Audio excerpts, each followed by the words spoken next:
আওয়ামী প্রভাব বিস্তার করে ঋণের নামে ব্যাংক থেকে হাতিয়ে নেন কয়েক হাজার কোটি টাকা। তবে শুধু ব্যাংক থেকেই নিয়েছেন তা নয়, শেয়ার বাজার থেকেও কারসাজি করে হাতিয়ে নিয়েছেন হাজার হাজার কোটি টাকা। এই টাকার ভাগ দিয়ে কিনে নেন মন্ত্রীদের আনুগত্য, ফলে তাকে আর পিছনে ফিরে তাকাতে হয়নি। ব্যাংকের টাকায় গড়ে তোলেন বৃত্তবৈভব। অন্তত 3টি ব্যাংক ফতুর করে এখন তিনি নিরুদ্দেশ। গত 5ই আগস্ট শেখ হাসিনার দেশত্যাগের মাধ্যমে আওয়ামী সরকারের পতন ঘটলে সরে যায় তার মাথার ছাতা। এর আগে প্রভাব খাটিয়ে খেলাপির বাইরে ছিলেন তিনি। সরকার পতনের পর তারও পতন হয়েছে, নাম লিখিয়েছেন খেলাপির খাতায়। তিনি হলেন দেশবন্ধু গ্রুপের চেয়ারম্যান গোলাম মোস্তফা। ব্যাংক খাতে দুর্নীতি আর বেনামি ঋণের মাধ্যমে বহু অর্থ লোপাট হয়েছে বিগত আওয়ামী লীগ সরকারের আমলে। বেশ কিছু গ্রুপের আর্থিক কেলেঙ্কারি অনিয়ম ধরা পড়েছে, এর মধ্যে দেশবন্ধু গ্রুপ অন্যতম। গ্রুপগুলোর মধ্যে অনেকেই শুধু ব্যাংক থেকে টাকা লুটে নিয়েছে, কিন্তু দেশবন্ধু গ্রুপের চেয়ারম্যান শুধু ব্যাংক থেকেই নয়, শেয়ার বাজার থেকেও কয়েক হাজার কোটি টাকা আত্মসাৎ করেছে। নাম সর্বস্ব প্রতিষ্ঠানের নামে ঋণ নিয়েছে হাজার হাজার কোটি টাকা, যেখানে রাখা হয়নি পর্যাপ্ত জামানত। একজন সৎ দক্ষ ব্যবসায়ী যখন ব্যাংকের দ্বারে দ্বারে ঘুরেও ঋণ পাননি, তখন বেনামি প্রতিষ্ঠানের দখলে ছিল ঋণের বড় অংশ, যার প্রভাব দেশের আর্থিক খাতে বিরাজমান। স্বৈর সরকার পতনের পরপরই আর্থিক খাত সংস্কারের উদ্যোগ নিয়েছে অন্তর্বর্তী সরকার, তারপরও কাটছে না খরা। আজকের দৈনিক সহ দেশের বিভিন্ন স্বনামধন্য মিডিয়ায় প্রকাশিত হয়েছে দেশবন্ধু গ্রুপের আর্থিক কেলেঙ্কারির খবর। এসব খবর রটে যাওয়ায় এখন তিনি ক্ষুব্ধ। ব্যাংকের ডাকে সাড়া দেন না, মিডিয়ার ওপর চরম নাখোশ। উকিল নোটিশ পাঠিয়ে ভয়ভীতি দেখিয়েছেন আজকের দৈনিককে।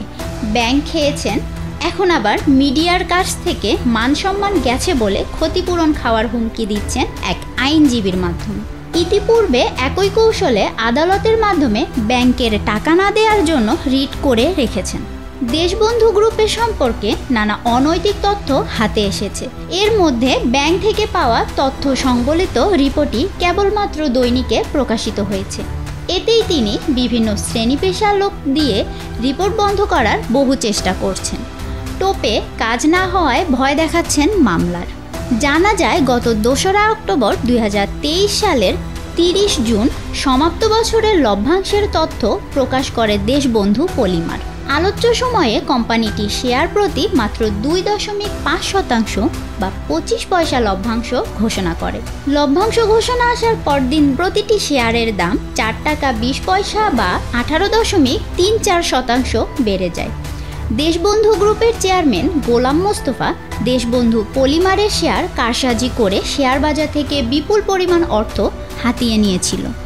ব্যাংক কর্মকর্তারা বলেছেন, রিপোর্ট যদি অসত্য হয় তবে তিনি ব্যাংক কর্তৃপক্ষের মাধ্যমে স্টেটমেন্ট তুলে ধরে সততার সঙ্গে প্রকাশিত খবরের প্রতিবাদ জানাতে পারতেন, কিন্তু তিনি খেলাপির কারণে ব্যাংকে যাওয়ার পথ ভুলে গেছেন। তাকে জিজ্ঞাসাবাদ করা হলে আওয়ামী আমলের আর্থিক খাতের অনেক অনিয়ম দুর্নীতির তথ্য বেরিয়ে আসবে। সম্প্রতি আজকের দৈনিকের সম্পাদককে পাঠানো এক উকিল নোটিশে যে তথ্য উল্লেখ করা হয়েছে সেখানেও নিয়েছেন মিথ্যার আশ্রয়।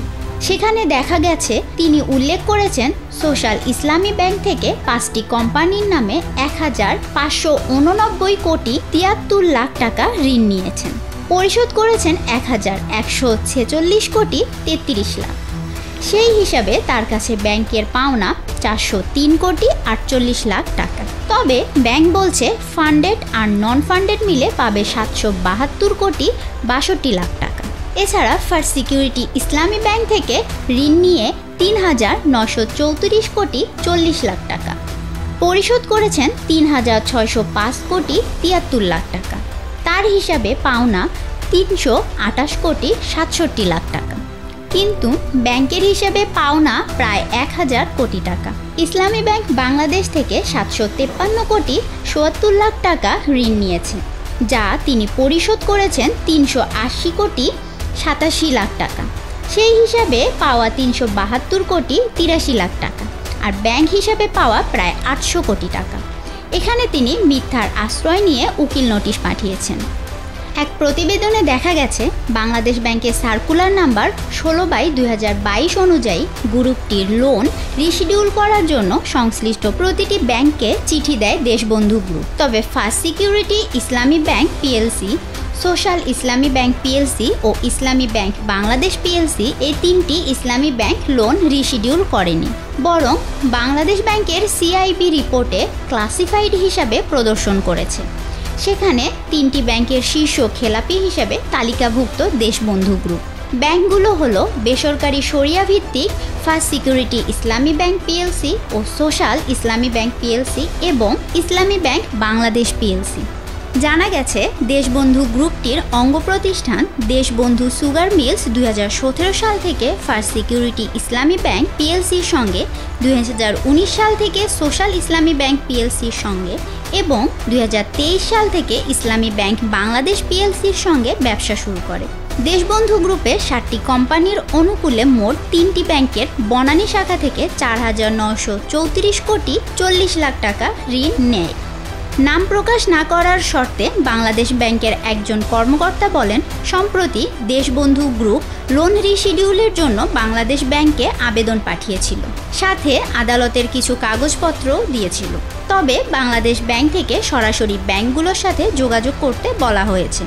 চিঠিতে বলা হয়েছে লোন রিশিডিউলের ব্যাপারে ব্যাংকগুলো যে পদক্ষেপ নেবে সেই পদক্ষেপই বাংলাদেশ ব্যাংক সমর্থন দেবে।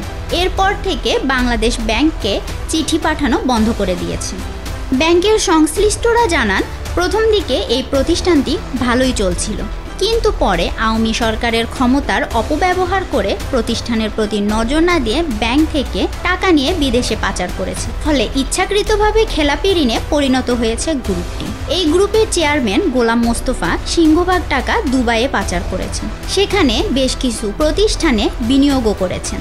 এখন দুবাইয়ে আসন গেড়েছেন, পাচার টাকায় পাহাড় গড়ে রয়েছেন ধরাছোঁয়ার বাইরে। তাই দেশের প্রতিষ্ঠানের প্রতি তার কোনো মমতা নেই। ব্যাংকের টাকা না দিয়ে তালবাহনা করছেন, দেশে তার কিছু পোষ্য রীতিমতো তথ্য আদান প্রদান করছেন। জানা যায় বিনা জামানতে আওয়ামী আমলে ক্ষমতার প্রভাব খাটিয়ে ঋণ নিয়েছিল এই গ্রুপটি। ব্যাংকের টাকা না দিয়ে এই গ্রুপটি শুধু ঋণের সুদ মওকুফ করার জন্য সংশ্লিষ্ট ব্যাংক ও বাংলাদেশ ব্যাংকের চিঠি চালিয়েছে, কালক্ষেপণ করে পার পাওয়ার চেষ্টা করছে। এ ব্যাপারে দেশবন্ধু গ্রুপের চেয়ারম্যান গোলাম মোস্তফা বিদেশে থাকায় মোবাইলে পাওয়া যায়নি। তার হোয়াটসঅ্যাপে একাধিকবার ফোন ও মেসেজ দিয়ে কোনো সাড়া পাওয়া যায়নি। তাকে ইতোপূর্বে ফোন করে বক্তব্য চাওয়া হলে তার এজেন্টদের দিয়ে ম্যানেজ করার চেষ্টা চালান। এসআইপিএল এর ব্যাংকের ব্যবস্থাপনা পরিচালক মোহাম্মদ নাজমু সায়াদাত বলেন, একাধিকবার চেষ্টা করেও দেশবন্ধু গ্রুপের কাছ থেকে ঋণের টাকা আদায় করতে পারছি না। টাকা চাইলে শুধু প্রতিশ্রুতি দেয়, এরপর আর খোঁজ থাকে না। তারা বড় বিপদে রয়েছেন। এই গ্রুপের বিরুদ্ধে এখন কঠোর পদক্ষেপ নেবেন বলেও জানান তিনি। ফার্স্ট সিকিউরিটি ইসলামী ব্যাংকের ভারপ্রাপ্ত ব্যবস্থাপনা পরিচালক আবু রেজা মোহাম্মদ ইয়াহিয়া জানান, সর্বোচ্চ চেষ্টা করে যাচ্ছি দেশবন্ধু গ্রুপ থেকে অর্থ আদায়ের, তবে তার অর্থ দেওয়ার কোনো প্রকার চেষ্টা দেখছি না। তিনি শুধু কালক্ষেপণ করেই যাচ্ছেন। দেশবন্ধু গ্রুপের ঋণের অর্থ আদায়ের ব্যাপারে কোনো পদক্ষেপ নিয়েছে কিনা জানতে ইসলামী ব্যাংকের চেয়ারম্যান ওবায়দুল্লাহ আল মাসুদকে একাধিকবার ফোন করে ও মেসেজ দিয়ে রহস্যজনক কারণে কোনো উত্তর পাওয়া যায়নি। জানা যায় একাধিকবার তাগাদা দিয়ে দেশবন্ধুর কাছ থেকে টাকা আদায় করতে পারছে না ব্যাংকগুলো। ব্যাংকের কাছে জামানত না থাকার কারণে অনেকটা হতাশ ব্যাংক বর্তমান পর্ষদ। জোর দিয়েও তেমন কিছু করতে পারছে না। বর্তমান 10টি দুর্বল ব্যাংকের মধ্যে এই 3 ব্যাংকও রয়েছে। গ্রাহকের টাকা ঠিকমতো না দিতে পারায় চরম দুঃসময়ে কাটাচ্ছে এই ব্যাংকগুলো। গ্রুপটির কাছে এই দুঃসময়ে সহযোগিতা চেয়েও পাচ্ছে না ব্যাংকগুলো। বাংলাদেশ ব্যাংকের এক নির্বাহী কর্মকর্তা নাম প্রকাশ না করার শর্তে বলেন, ঋণ দেওয়ার ক্ষেত্রে নিয়মনীতি তোয়াক্কা করেনি ব্যাংকটির তৎকালীন পরিচালক পর্ষদ ও ব্যবস্থাপনা কর্তৃপক্ষ। ব্যাংকটির বিনিয়োগ ও আইন বিভাগের মতামত উপেক্ষা করে কেন্দ্রীয় ব্যাংকের অনাপত্তি ছাড়াই ঋণ দেওয়া হয়েছে। নেওয়া হয়নি পর্যাপ্ত জামানত। ব্যাংকের কর্মকর্তার কারসাজির মাধ্যমে ক্ষমতার অপব্যবহার করে হাজার হাজার কোটি টাকা বিনা জামানতে ঋণ নিয়েছে। বাংলাদেশ ব্যাংকের বিআরপিডির এক কর্মকর্তা নাম না প্রকাশ শর্তে বলেন, দেশবন্ধু গ্রুপ ঋণের টাকা শোধ না করে উল্টো বিভিন্ন সময় বাংলাদেশ ব্যাংকের কাছে ঋণের সুদ মওকুফের আবেদন করেছে। বাংলাদেশ ব্যাংক সেই সব আবেদনের কোনো প্রকার সাড়া দেয়নি। তাকে সরাসরি ব্যাংকের সাথে যোগাযোগ করতে বলা হয়েছে। তবে বাংলাদেশ ব্যাংক থেকে কোনো প্রকার অনিয়মের সায় না পেয়ে রিট করে আদালতের মাধ্যমে ঋণের টাকা না দেওয়ার তালবাহানা করে যাচ্ছেন। শাকিলা জাহান সাম্য, ডেস্ক রিপোর্ট, বার্তা সরণি।